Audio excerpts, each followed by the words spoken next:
je vous propose Je vais rester assis, moi je resterai assis aussi pour clôturer cette journée avec une intervention à deux voix. Donc les deux personnes qui vont prendre la parole sont M. Thomas Counet et M. Emmanuel Ramirez-Mauroy. Alors Thomas Counet est architecte, chef de projet à l'atelier de l'Arbre d'Or. Donc c'est un atelier qui a été créé en 1990, dont la spécialisation porte sur l'étude, la conception, la réalisation d'écoquartiers, mais aussi la rénovation urbaine multifonctionnelle et la restauration de bâtiments anciens. Emmanuel Ramirez-Mauroy est architecte spécialisé en restauration de monuments. Il est l'ancien chef d'atelier au sein de l'atelier architecte associé du Père François. Donc ce bureau d'architecte a participé à l'évolution architecturale, patrimoniale et urbanistique de la ville de Mons depuis plus de 40 ans. Et ce sont ces deux bureaux qui ont rénové le monastère des Visitants. Ils vont en parler. Avant de commencer, petite anecdote, je voulais en parler tout à l'heure, concernant les fameuses pierres qui sont dans la crypte. Effectivement, il y a des gens dedans, parce que pendant qu'on faisait les travaux de terrassement, il y a une pierre qui est tombée. Et il y a des ouvriers qui étaient très croyants, l'a très mal vécu. Effectivement, il y a des gens dedans. Enfin, des gens. En tout cas, ce qu'il en reste, hein, moi je ne sais pas. Mais il y a quelque chose dedans. Alors, voilà, la présentation va se structurer sur 3 chapitres. Les concepts architecturaux. Je pense qu'il est important, enfin, en tout cas intéressant, de comprendre comment on est arrivé à ce projet de rénovation, restauration, réhabilitation de ce complexe. Il y aura une partie restauration et réhabilitation du couvent des Visitandines qui parle de la phase chantier en général. Et puis il y aura quelques particularités, on verra bien si on a le temps, parce qu'on a déjà ici dit qu'il fallait serrer, évidemment. Ok, les complexes architecturaux. Donc lors du concours, il y avait un programme. Le programme, c'était 2 grands pôles d'attraction. L'un, c'était la bibliothèque des sciences humaines, l'autre, c'était l'espace d'exposition. Actuellement, donc, ces 2 pôles qui possèdent une forte symbolique. Donc, on avait choisi de mettre, enfin, je crois que déjà c'était comme ça dans le concours, de choisir l'espace bibliothèque dans la partie couvent et l'espace d'exposition dans la partie chapelle. Ces 2 zones possèdent déjà leur symbolique, puisque la chapelle, voilà, une chapelle du XVIIIe siècle. Et le couvent, il y avait déjà son jardin, enfin, qui n'était plus là à l'époque, mais en tout cas le cloître qui avait déjà une symbolique. Les bases du concept. Alors, le cloître, espace hautement symbolique, havre de paix, de recueillement, c'est un peu tout ce qu'on a vu précédemment. Pour nous l'avons imaginé comme jardin. On a supposé qu'à l'époque il y avait un jardin, on a vu certains plans où il y avait un jardin. Alors, l'humour, c'était quoi pour nous? C'était un canal vers l'épanouissement, c'était un noyau d'où naît l'intuition, une symbole de plénitude, de la connaissance et du savoir. Et c'est à peu près ça qu'on a voulu transmettre. Je vois qu'il y a des gens qui en doutent, mais en tout cas, c'est comme ça que nous, on le voit.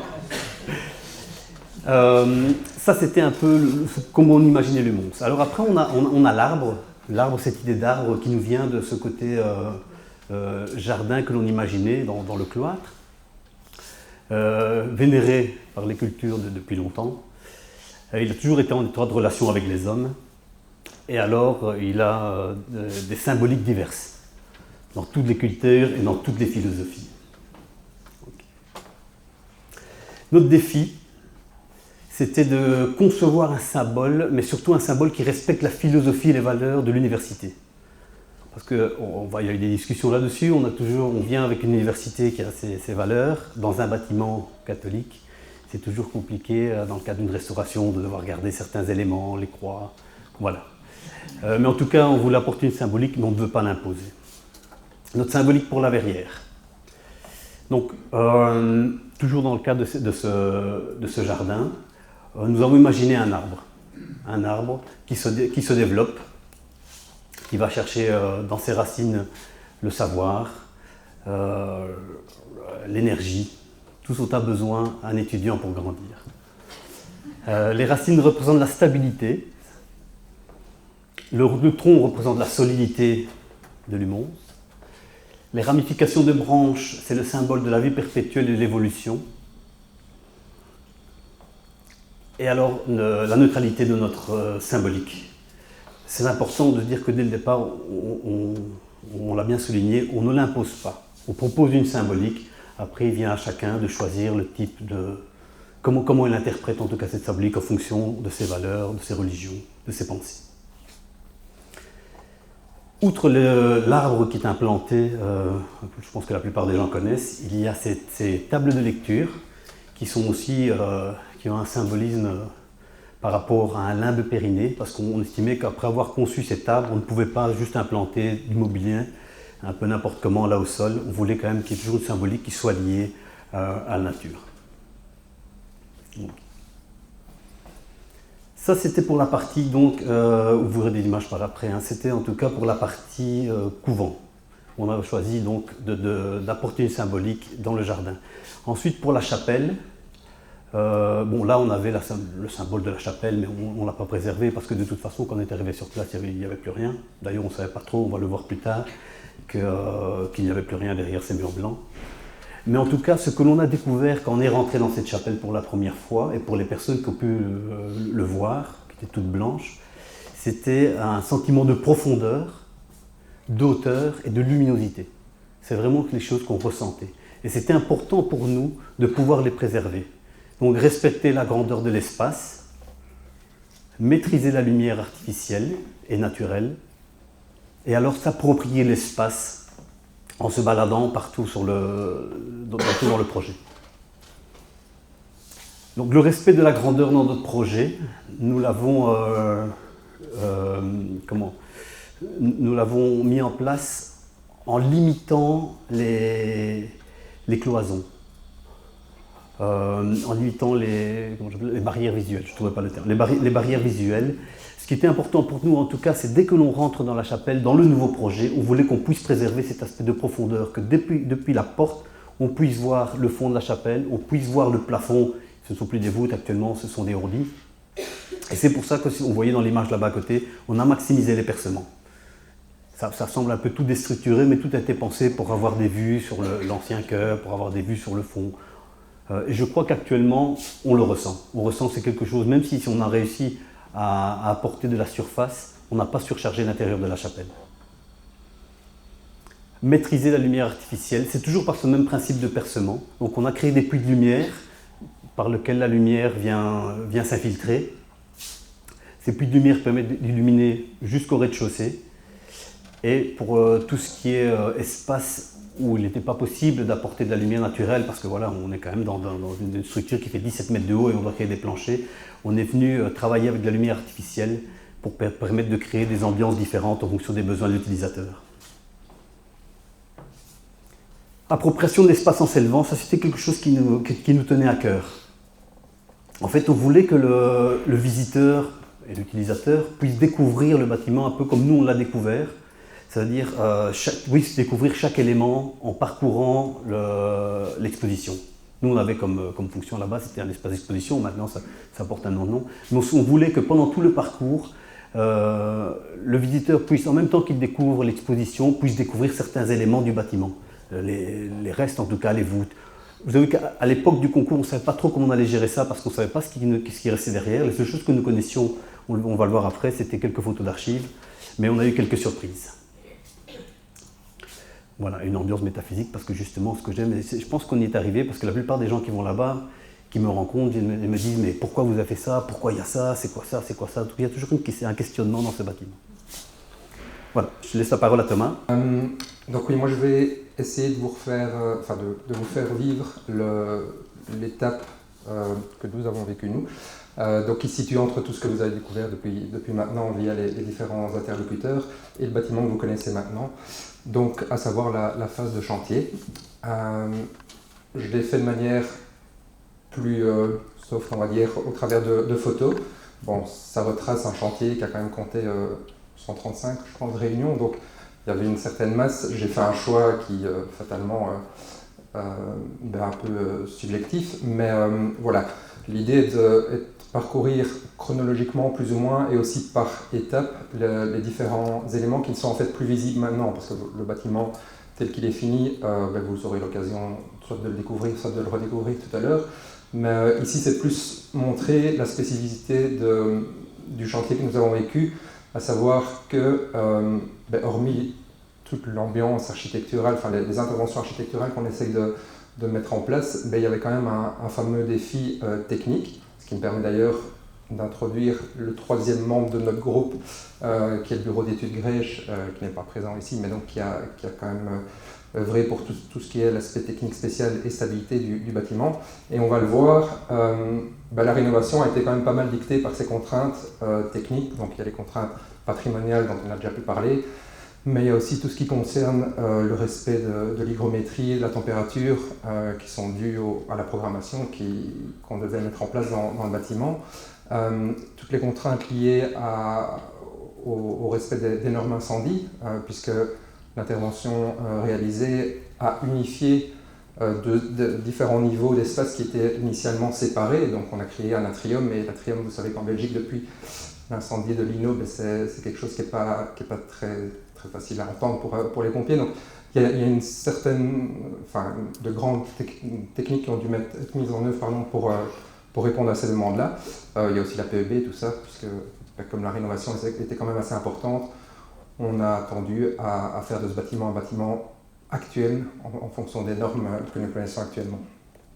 Donc, comme toute rénovation, on a commencé par la mise à nu du bâtiment. Donc, celle-ci a consisté à retirer tous les revêtements de sol, les toitures existantes. Pour ce qui est des murs, on a plutôt fonctionné, comme on dit, en recherche. Donc, on avait des sondages et des rapports sanitaires du bâtiment qui relevaient certains défauts d'infiltration ou autres. Mais c'est sûr qu'au moment des travaux en tant que tel, on découvre pas mal de choses. On découvre notamment aussi des choses qui ne figuraient sur aucun plan. Certaines ont été découvertes, mais ne sont plus visibles parce qu'ont été recachées, on va dire. Donc c'est le cas de la voûte que l'on voit à gauche, qui se situe, je ne sais pas si on pourra vraiment la repérer, mais en dessous des sanitaires du rectorat, donc à côté d'un des nouveaux ascenseurs qui a été créé. Et la porte par contre à droite, celle-là on a décidé de la maintenir. C'était un passage en fait qui reliait l'actuelle salle du CA à la chapelle. Donc vous verrez lors de la visite qu'on a conservé cette trace de l'ancien. Alors comment on doit remettre le bâtiment aux normes énergétiques actuelles, vous avez vu dans l'exposé de Madame Denis qu'en réalité, on fonctionne sur deux niveaux de rez-de-chaussée. Bon, il y a le rez-de-chaussée de la place du Parc qui permet d'accéder à la chapelle, et il y a le rez-de-chaussée qui n'était en fait pas vraiment utilisé à l'époque, mais qui est actuellement le rez-de-chaussée d'entrée de la bibliothèque, qui était des caves et des locaux techniques, et qui n'étaient donc pas appropriés à une activité humaine. Et donc tout le niveau inférieur, qu'on pourrait appeler le niveau de cave, on a dû faire un travail au niveau du sol, donc on a décaissé quand même fortement pour faire aussi bien passer les techniques, mais aussi pour l'isoler et donc le rendre habitable. Lors de la mise à nu, on a aussi découvert l'état des murs, et donc pour certains, c'était pas très glorieux, on va dire. Donc on a eu toute une phase intérieure de ragréage de maçonnerie pour vraiment structurellement que ça retienne la route, l'idée étant de faire en sorte que ce bâtiment soit reparti pour quelques centaines d'années. Et à l'extérieur, là, c'est d'autres problématiques, des briques qui, avec le temps, sont devenues poreuses ou cassées, des pierres également qui sont délitées à certains moments. Donc, l'objectif là n'était pas de refaire une rénovation esthétique, mais plutôt structurelle, donc se dire que ce qui était avant l'intérieur du cloître allait devenir un espace vraiment de vie avec des étudiants qui allaient y vivre tous les jours, et donc on ne pouvait pas se permettre fatalement d'avoir des éléments qui tombaient des façades. Donc ça a occupé quand même une grosse partie du chantier que de rénover ces éléments extérieurs. Alors, qui dit changement de programme dit aussi nécessité d'un peu modifier quand même le bâtiment au niveau de ces espaces. Donc dans la bibliothèque, on a notamment créé 2 nouvelles cages d'ascenseurs. On a aussi dû réserver toute une aile des toitures pour permettre l'emplacement l'implantation des groupes de ventilation qui font quand même, je pense, près de 10 mètres de long sur 3-4 de haut. Donc c'est la photo du milieu que vous voyez là, où toutes les fermes de charpente ont dû être remplacées par quelque chose de beaucoup plus discret au niveau de son volume en acier. Et alors on a aussi des petites interventions ponctuelles pour réouvrir des espaces. Donc les photos à droite, là c'est au niveau de l'accueil de la bibliothèque. Au niveau de l'espace d'exposition, comme Manu vous en a parlé, quand on est arrivé dans le bâtiment, c'était un grand espace sur 2 niveaux. L'idée était ici de pouvoir créer pas mal de surfaces d'exposition tout en n'entravant pas le parcours du visiteur. Et donc, il a fallu créer cette structure portante de façade à façade sans aucune colonne, hormis la petite colonne en dessous de l'escalier. Et donc ça, c'est passé aussi par des éléments métalliques et des planchers en bois qui venaient s'appuyer dessus. Et alors, l'intervention structurelle probablement la plus marquante, sur laquelle Emmanuel va aussi revenir après, mais donc qui consistait en l'arbre de la connaissance qui venait s'implanter au centre de l'ancien cloître. Alors au milieu, ce qui justifie aussi l'importance de ce tronc, c'est qu'il y a toute l'évacuation de la toiture en fait qui vient. On voit le petit bout tout en haut de la photo du milieu. Donc toutes les évacuations d'eau viennent dans ce tronc, et donc on a une structure qui s'appuie sur le tronc, mais aussi sur la périphérie de la toiture. Donc on voit en haut à gauche des renforcements métalliques qui ont été mis sur les chéneaux. Et alors juste la photo en haut à droite vous permet d'une part de voir le type de vitrage qui est en lui-même assez technologique, vu qu'il a fallu régler tous les problèmes de surchauffe, de déperdition en un seul produit. Donc on voit quand même bien la transition et la perte d'une certaine manière de lumière qu'on a avec ce vitrage. Mais vous voyez aussi dans la photo que le vitrage est en train d'être placé sur une structure qui n'est pas complète. Donc dans le fond, on voit qu'il manque des éléments structure, et on voit aussi un élément de recouvrement temporaire. On reviendra plus tard sur le pourquoi de cette photo et sur l'impact qu'ont eu certains éléments sur le déroulement du chantier et sur la chronologie des faits. Alors, en plus des interventions dans le cloître, on a aussi construit 2 nouvelles annexes. La première, en haut à gauche, sur un élément qui fait la charnière entre le rectorat et la bibliothèque. Donc là, il a fallu réunir les deux parties du bâtiment pour permettre, là c'est une contrainte PMR, pour permettre aux personnes à mobilité réduite d'emprunter l'ascenseur qui était lui implanté dans la bibliothèque pour rejoindre le rectorat. Et l'autre annexe à droite, qu'on a aussi vu en partie dans l'exposé de Madame Denis, où on a dû décaisser donc, plus ou moins un niveau de terre et où on a retrouvé des traces de certains conduits qu'on a vus dans la présentation. Alors, les rénovations des toitures, donc on a conservé les voligeages pour la partie bibliothèque, on a dû les refaire. Donc, le voligeage, ce sont ces planches qui forment la sous-structure de la toiture. On a dû les refaire pour la partie de la chapelle. Mais au-dessus de ça, l'objectif étant de maintenir de restaurer à l'identique le visuel des toitures, au-dessus de ça, ça ne nous empêche pas de réaliser la toiture suivant les normes actuelles, et donc sous toiture, latte contre latte, donc quelque chose de ventilé.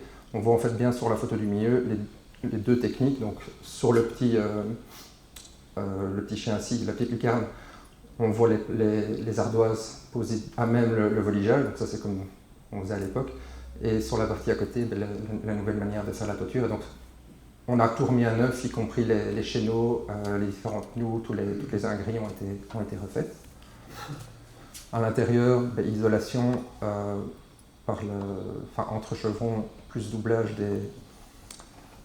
des chevrons pour permettre une plus grosse isolation. Et alors sur les 2 photos de droite, celle en bas et celle à droite, de nouveau une contrainte liée aux impositions des pompiers, parce qu'on n'a jamais été en mesure de démontrer, de prouver que les structures, les fermes actuelles, les fermes anciennes on va dire, en bois pouvaient résister lors d'un incendie, donc elles devaient être EI60.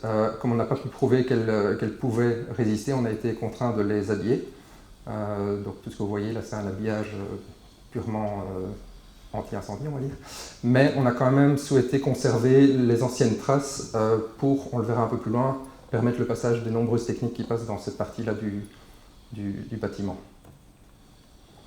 Alors pour finir, au niveau des interventions extérieures, il y a fatalement tous les châssis qui ont été adaptés, qui ont été remis d'aplomb parce que certains présentaient des hors-aplomb de l'ordre de 3-4 cm. Et là, c'est aussi une des discussions qu'on a eues avec le patrimoine, puisque les anciens châssis étaient en bois. Ceux-ci sont en alu pour des raisons plutôt d'ordre entretien et maintenance. C'était souhaité par l'UMONS. Et donc fatalement, il a fallu trouver une expression dans l'aluminium qu'on n'a pas forcément, à savoir quelque chose d'assez fin. Il fallait aussi pouvoir gérer certains châssis en cintre. Et donc voilà, après la mise en œuvre, on le voit sur la photo de droite, répond de nouveau ici aux normes actuelles qui sont de l'étanchéité à l'air optimisée. Pour la partie de la chapelle, Emmanuel vous en parlera plus en détail, mais là c'est un petit peu différent au niveau de sa mise en œuvre, puisque le souhait était de bien marquer la nouvelle intervention par rapport à l'ancien, et donc vous verrez, si vous êtes attentifs pendant la visite, que les châssis sont là légèrement décalés du gros œuvre, justement voilà, pour marquer les différentes époques. Au niveau des contrôle de l'hygrométrie, donc isolation par l'intérieur de toutes les façades, au moyen de contre-cloisons. Donc là, c'est quand même un soin toujours particulier qu'il faut apporter au niveau des raccords. Vous voyez que la structure sur la photo du milieu, la structure de la cloison n'est pas dans l'isolant pour éviter d'abîmer ceci, et ainsi de suite. Donc ça, voilà, il faut être attentif à ce genre de choses. Ici, rapidement sur le plafonnage, on n'a pas révolutionné le plafonnage dans ce projet, mais expliquer qu'en fonction des situations, normalement, classiquement, on a la photo du milieu où on voit le rouge. Là. On récupérait les anciens plafonnages pour appliquer le nouveau, mais comme sur plusieurs murs, il y avait là aussi des rappelons assez importants à reprendre. On devait mettre de l'ordre de 5 cm de plafonnage, il a fallu différentes techniques pour le permettre. Et au sous-sol, ça c'était une autre problématique, on voulait éviter le fait que les murs de l'ancienne construction étant en contact direct avec le sol pouvaient s'humidifier par le dessous, et donc pour éviter de voir apparaître ces remontées capillaires sur le plafonnage nouveau, on a fonctionné avec une membrane de désolidarisation entre le support du mur et le plafonnage. Donc c'est une membrane avec des petites, qui crée une certaine épaisseur. On vient plafonner là-dessus, et alors si vous voyez sur la photo de droite, on doit aussi maintenir un espace pour permettre à l'air de circuler derrière cette membrane. Donc en fait, d'une part, ça protège le plafonnage apparent, et d'autre part, ça permet à la structure derrière de continuer à respirer. Donc c'est aussi bien esthétique que structurel, on va dire, comme intervention. Donc ça aussi, c'était dû à la nature du bâtiment ancien. Alors, rapidement, pour voir les techniques, je ne vais pas vous expliquer comment se passent les techniques, parce que ça me dépasse aussi un peu, mais donc pour voir un peu l'impact de celle-ci. Donc on voit la photo de droite et de gauche, enfin de gauche et puis de droite. C'est la même gaine donc, qui serpente dans tous les combles qu'on a dû protéger RF. Donc celle-ci permet le désenfumage du bâtiment en cas d'incendie. On voit au milieu le type de gaine, pour donner une échelle, on parle d'éléments de l'ordre de 80 cm de diamètre, qui passent donc entre les anciennes fermes habillées. Et donc on a des cas de figure comme la photo centrale là, où tout converge en un seul point. Voilà, ça fait partie des choses qui devaient être un peu gérées. Là de nouveau des photos où on voit un peu ce qui est caché maintenant, mais que vous puissiez un peu comprendre le fonctionnement du bâtiment qu'on ne voit plus maintenant. Au niveau de la grande salle de lecture, c'est aussi intéressant de se rendre compte qu'on marche sur plusieurs dizaines de centimètres d'épaisseur de technique. Donc il y a aussi bien de la ventilation que tout ce qui est circuit électrique, canaux informatiques et autres, sur lequel on est venu en plus appliquer par après un chauffage sol. Et au niveau de la salle d'exposition, là on a utilisé un système de dédoublage des trumeaux au moyen de caissons techniques, donc qui permettent de faire circuler les flux sur les différents niveaux sans avoir de passage en plein milieu du chemin des différentes techniques. Voilà, rapidement, le sol en polyuréthane, c'est juste qu'ici on voulait quelque chose d'uniforme qui puisse épouser un peu toutes les cas de figure qu'on avait dans le bâtiment, et donc on a opté pour ce sol coulé en place. Et alors je finis par les mobiliers, pour dire que là aussi, bon, c'est pas tous les jours qu'on a des projets dans lesquels on nous confie également de la réalisation du mobilier. Et c'est vrai qu'ici, c'était une demande, et ça nous a permis d'encore une fois intégrer des aspects plus techniques dans le mobilier qui a été imaginé. Donc par exemple ici, toutes les bibliothèques qui font le tour du cloître, aussi bien au rez-de-chaussée qu'au premier étage, ont été pensées comme des absorbeurs acoustiques, puisqu'on voulait minimiser le fait d'avoir des baffles qui volent un peu partout. Et donc, toute la cloison du fond des bibliothèques est traitée comme une contre-cloison, donc avec des panneaux acoustiques qu'on voit tout à gauche, un revêtement perforé. Ça nous a aussi permis d'inclure les portes coupe-feu que nécessitaient tous les niveaux, puisque de nouveau, étant dans un grand espace, il fallait compartimenter toutes les salles périphériques. Et donc on le voit sur la photo en bas, au milieu, le bloc porte avec tout un caisson RF qui se dispose autour. Même chose pour les tables de lecture du cloître, une structure bois, mais qui permet, dans la partie inférieure, enfin le socle inférieur, joue en fait de rôle de plénum de pulsion d'air, en tout cas pour celui du rez-de-chaussée, puisque depuis la cave, on vient pulser à différents endroits de l'air, et si vous êtes attentif, sous les banquettes où on peut s'asseoir, vous verrez toutes des grilles de ventilation. Donc là, de nouveau, un exemple où on doit intégrer de la technique, sinon on aurait eu des bouches de ventilation un peu partout dans le bâtiment, donc ça permettait de les intégrer dans ce cas-ci. Et alors, le dernier point qui fait référence à la photo dont je vous parlais quand on voyait la réalisation de la verrière. Donc vous avez probablement remarqué l'importance, l'ampleur des mobiliers qui ont été installés dans la grande salle de lecture. Il faut se dire que ces mobiliers-là, ils sont rentrés tout faits dans le bâtiment, et concrètement, il n'y avait qu'un seul moyen de les rentrer, c'est-à-dire par la toiture. Et fatalement, quand la toiture n'était pas encore réalisée, ce qui est un peu exceptionnel, vu que généralement le mobilier, on le réserve une fois que le bâtiment est couvert, fermé et chauffé. Donc ici, en l'occurrence, les mobiliers ont vécu au moment où il n'y avait même pas de revêtement de sol. On voit sur la photo du milieu, qu'on est encore sur la chape. Et donc ça a quand même eu un impact sur l'organisation du chantier en général, puisqu'il a fallu composer avec un élément final esthétique en plein milieu d'échafaudage et de travaux de gros œuvre.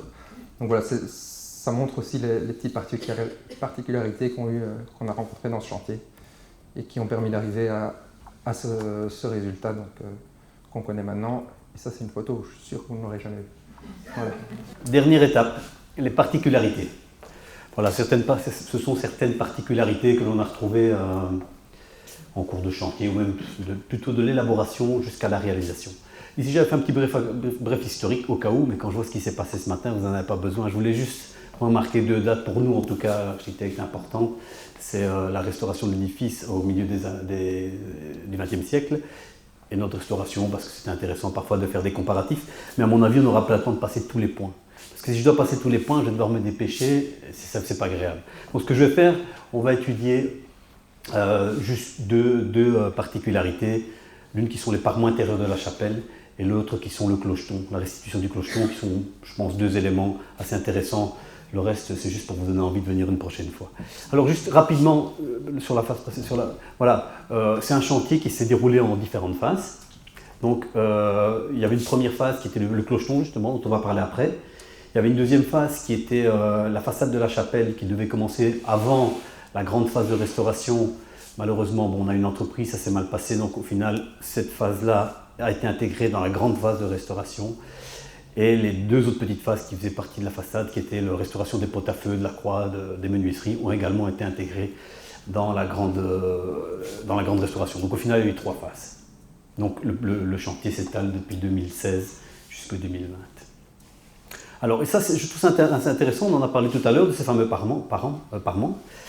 Donc nous, quand on est arrivé en 2012 pour visiter le bâtiment, on ne savait pas trop ce qui se passait derrière ces blocs de béton cellulaire. Donc on découvre effectivement cette hauteur, cette grandeur, on découvre qu'il y a des fissures partout, qu'il y a des ventres partout, mais on ne sait pas trop ce qu'on doit en faire. Nous, on doit réaménager l'ensemble de la chapelle. On avait cette idée de percement, d'ouverture, mais bon, la scénographie de tout l'ensemble participe énormément sur nos volumes. Première chose que l'on a faite, c'était de faire des sondages pour voir ce qui se passait derrière. On a essayé avec la caméra, ça n'allait pas. Et ensuite, on est allé aux archives de l'État et on a trouvé ces quelques photos.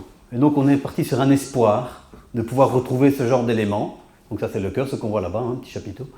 De pouvoir retrouver en tout cas les parements intérieurs de la chapelle dans cet état-ci. Malheureusement, donc, pour voir ce qui se passait, on a dû intervenir sur ce qu'on appelle des travaux préparatoires. Donc on a demandé l'autorisation à l'UMOS de démonter tous les parements pour permettre pour nous permettre, en tout cas à nous, auteurs de projet, d'évaluer le coût d'une restauration des parements, en tout cas d'une intervention sur ces parements. Les restaurer, je pense qu'on ne parlait même pas de ça, je crois que c'est des budgets inimaginables, et je pense même que ça ne vaut pas la peine, il n'y a plus assez d'éléments que pour restaurer à l'identique ce genre de choses. Et donc voilà ce qu'on a découvert au moment où on a commencé à démonter. Au final, le parement en béton cellulaire qui était devant, qui était fortement dégradé, on craignait d'avoir la même chose sur les murs d'origine. Mais au final, les murs étaient assez sains, si ce n'est qu'en fait, il y a une phase probablement, entre les photos que vous avez vues des archives de l'État qui datent de 1943, je crois, enfin, j'ai vu ça sur une petite carte postale, c'est pour ça que je pensais que ça avait été incendié en 1943. En tout cas, entre les photos que l'on a aux archives de l'État et ce que l'on découvre, ça n'a rien à voir. Donc probablement que quand ils ont fait monter les blocs silico-calcaires, je ne sais pas de quand ça date, pas des blocs silico-calcaires, des blocs de béton cellulaire, il y a eu une phase de bûchage où ils ont fait tomber tout le tuffeau qui était décroché, puisque le tuffeau, en fait, quand il brûle, ça éclate, et c'est des petits morceaux de pierre qui tombent. Donc voilà ce que l'on retrouve. Nous, on doit faire avec ça, on doit rentrer ça, voilà. On est venu faire un relevé scanner pour avoir une idée de chaque strate, de chaque partie de la chapelle, savoir en quoi était fait chaque mur, quels étaient les matériaux, pourquoi ils étaient là, est-ce que ça tenait, voilà. Ça, c'est le résultat que l'on retrouve chaque strate. Et c'est en fonction de ça qu'on est venu implanter les différents planchers que l'on retrouve dans la chapelle.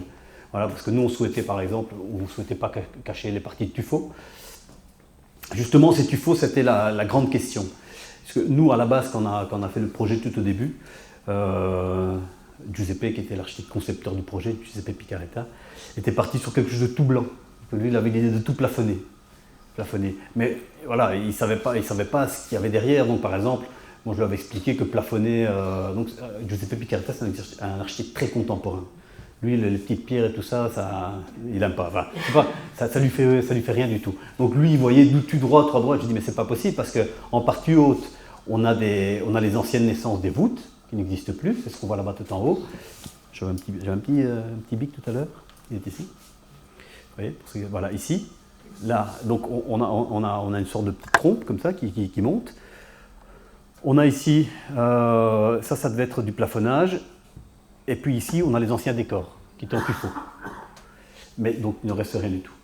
Voilà. Et donc, on a lancé le marché, on ne savait pas trop ce qu'on allait faire. On avait prévu une retonte, donc ça veut dire simplement un nettoyage de ces blocs. C'est assez compliqué parce que le tuffeau, c'est quelque chose, c'est comme de la craie. D'ailleurs, c'est un mélange de craie et de tuffeau. Parce qu'il y a une des deux pierres qui est beaucoup plus tendre. En cours de chantier, une fois qu'on a eu les premiers planchers qui ont été montés, on a le tailleur de pierre qui est venu, du puits. Et à deux, on s'est posé la question, qu'est-ce qu'on fait de ça? Et donc, voilà, lui, il était dans l'idée d'une retonte mécanique, mais je lui ai dit, elles vont mal vivre la retonte mécanique. Et puis il me dit, si tu veux, on peut essayer de les poncer. Et donc on a fait des essais comme ça de ponçage. Il n'y avait pas de règles, hein. Donc il y avait un ouvrier qui s'y mettait et qui ponçait toutes les arêtes que l'on découvrait, retirait les pierres qui tombaient, pour au final aboutir au résultat que vous voyez actuellement. Moi, je trouve ça super beau, voilà. Hein, on a l'impression d'avoir quelque chose, un objet artistique, alors que c'est totalement aléatoire. C'est simplement qu'on a poncé les pierres. Mais la teinte qui en ressortait nous plaisait tellement qu'on a décidé de les garder, alors qu'il était prévu à la base de les peindre.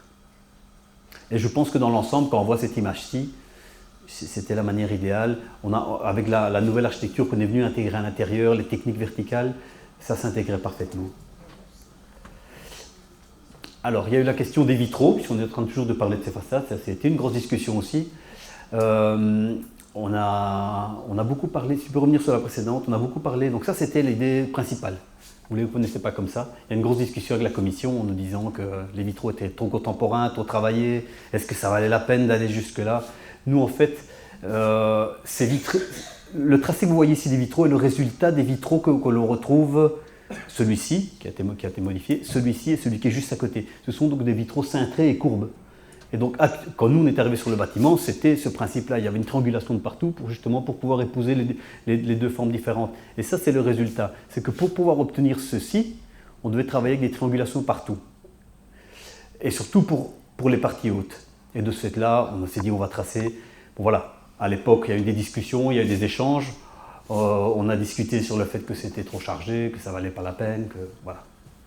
Parce qu'en fait, cette baie-ci, si vous regardez, elle est venue sur le simple fait qu'on discutait avec Giuseppe et puis il me dit oh mais ça serait sympa si on pouvait imaginer que c'est une baie que l'on étire comme ça et que l'on vient poser sur l'autre façade.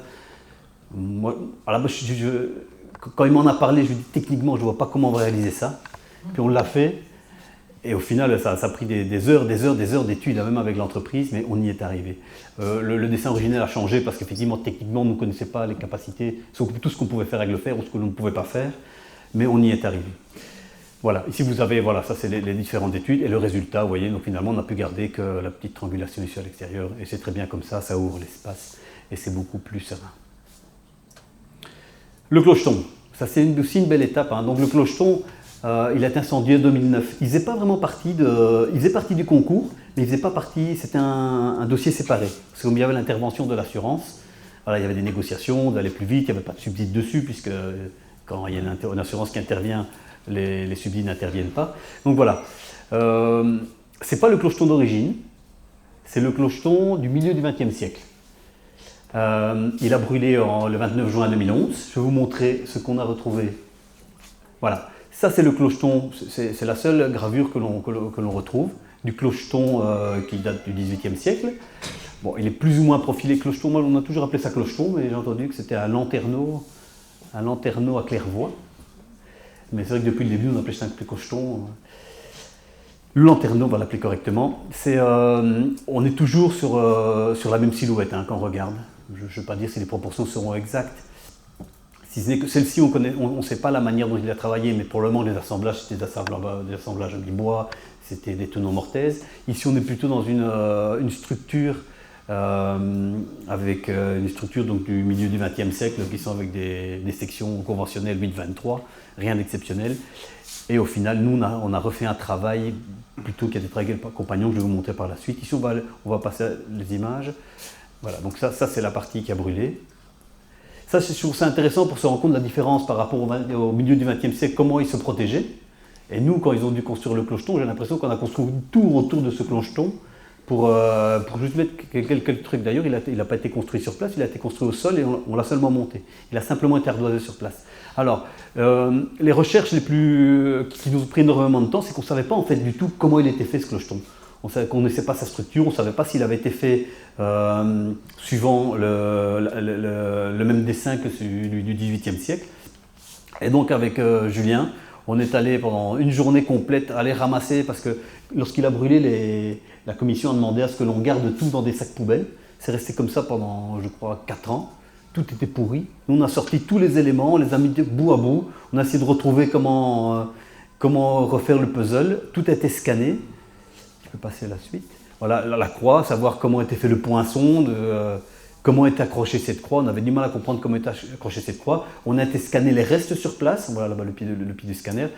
Pour voir comment il était imbriqué, comprendre comment ils avaient reconstruit le clocheton, parce qu'il n'a pas été remonté de la même manière qu'il était à l'époque. Ici, quand ils ont remonté le clocheton sur le fût, ils sont venus mettre des poutres de ceinture en béton, et puis ils ont posé le clocheton et ils ont remaçonné autour. Ça a d'ailleurs été une contrainte pour replacer le nouveau clocheton, parce que comme ils l'ont construit en atelier, quand ils ont voulu l'insérer dedans, ils ne rentraient pas dans les encoches parce qu'elles n'étaient pas tout à fait régulières. Ça, c'est les résultats des orthophotos. Ça, c'est le résultat de nos recherches. Donc voilà, ça c'est la reconstitution du clocheton du milieu du XXe siècle, avec toutes des poutres de 8-23.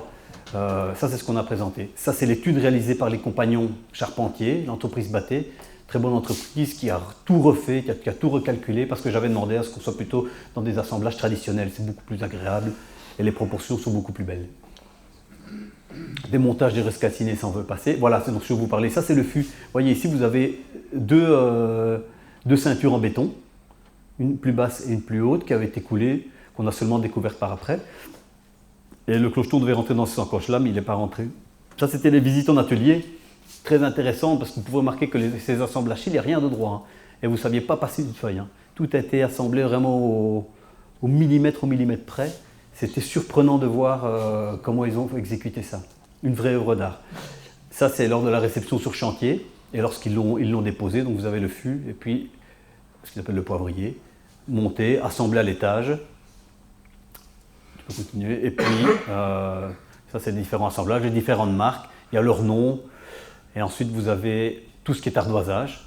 un ardoisage gironné, pour ceux qui connaissent, tout à l'ardoise naturelle clouée au clou. Ensuite, il a été habillé complètement en plomb.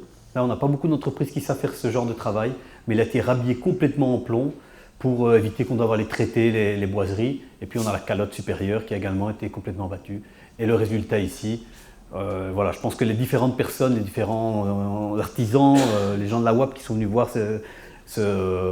cette pièce, on peut dire que c'est une pièce, une œuvre d'art. C'est une œuvre d'art. Moi, je ne pense pas que l'entreprise ait gagné quelque chose à la faire, mais elle est super contente en tout cas du résultat. Et je pense qu'il sera là pour bien longtemps, lui, il ne va pas brûler. Voilà, je pense qu'on va s'arrêter là, parce qu'après, il y a encore combien?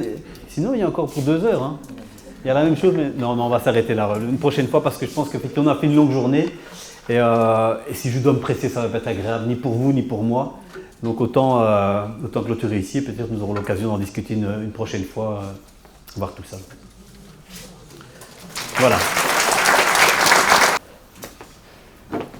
Vous n'avez pas abordé la problématique des embus, faute de temps. Alors, est-ce que vous pouvez donner quelques compléments d'information? Est-ce qu'il y a eu une étude d'archéologie du bâti, par exemple, pour identifier les surpeints successifs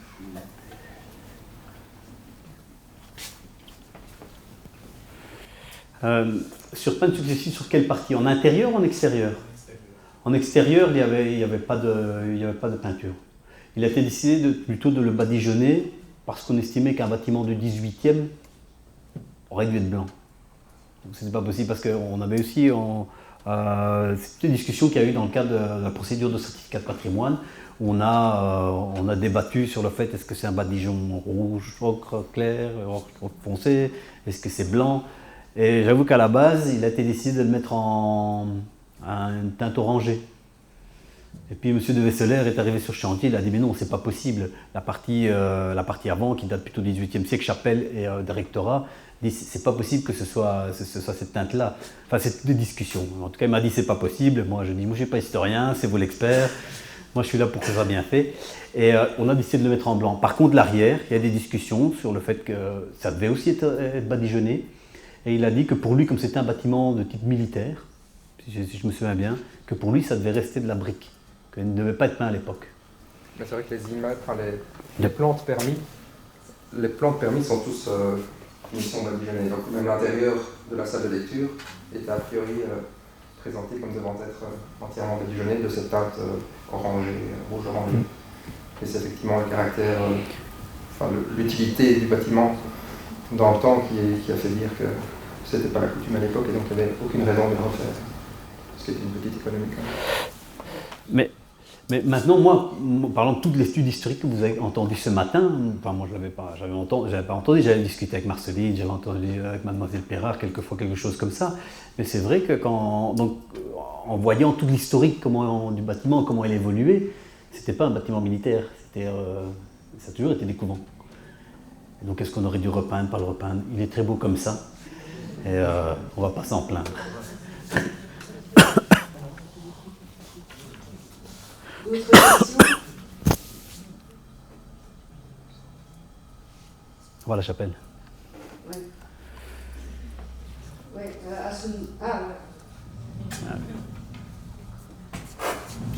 Bonjour. J'aurais plutôt une question. J'ai énormément de questions parce que votre intervention, je pense qu'elle est tellement grande que forcément elle va amener énormément de questions, mais que je trouve super intéressante. J'ai une question sur pourquoi une architecture blanche dans le cœur de notre bâtiment. Donc justement, je pense notamment aux pierres qui, du coup, vu qu'elles étaient du tuffeau, sont relativement blanches, mais toutes les briques, etc., pourquoi ne pas les avoir exposées de façon différente? Pourquoi avoir privilégié le blanc? Mais on parle dans quelle partie? Dans la partie chapelle ou dans la partie...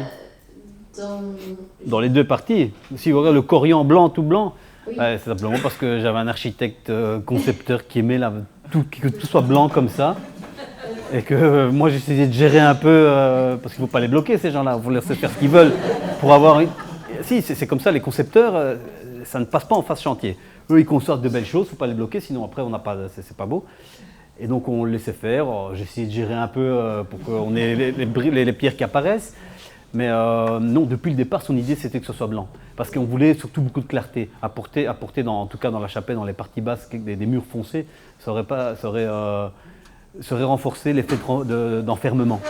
Si je peux apporter pas un complément de réponse, mais une précision. Disons que pour la partie musée, le blanc est aussi très intéressant parce que ça nous permet au niveau des choix graphiques de partir toujours sur une base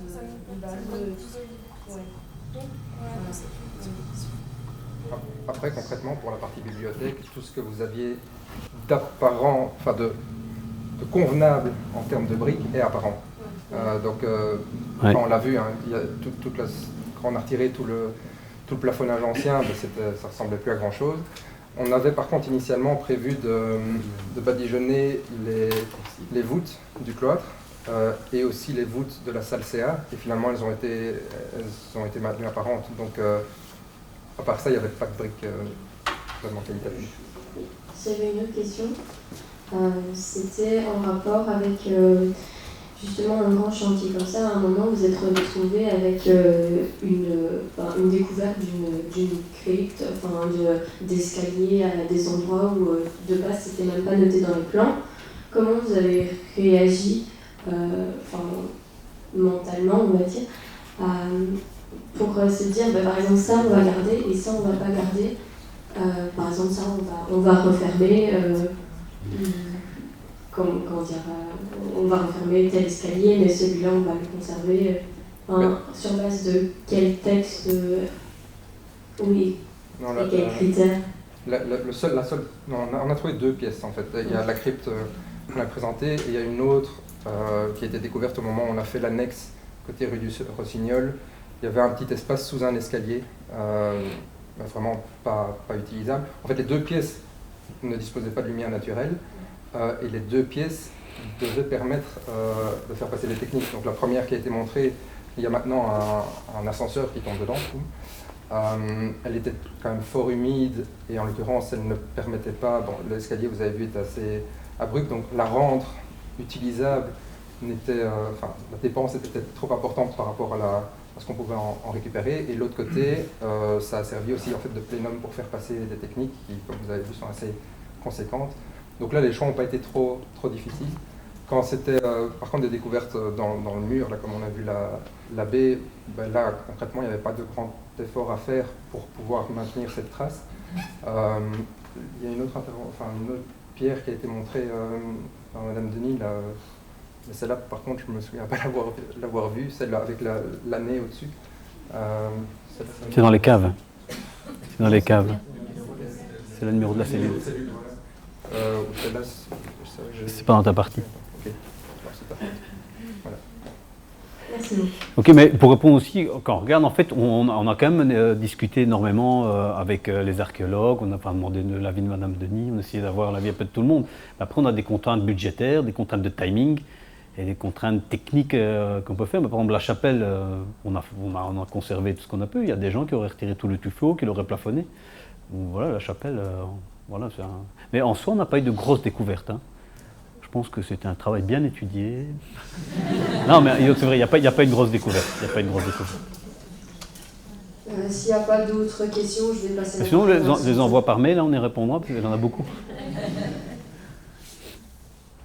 Mais on aura encore l'occasion de se rencontrer avec M. de Bayeux, et là, vous pourrez poser d'autres questions si vous voulez.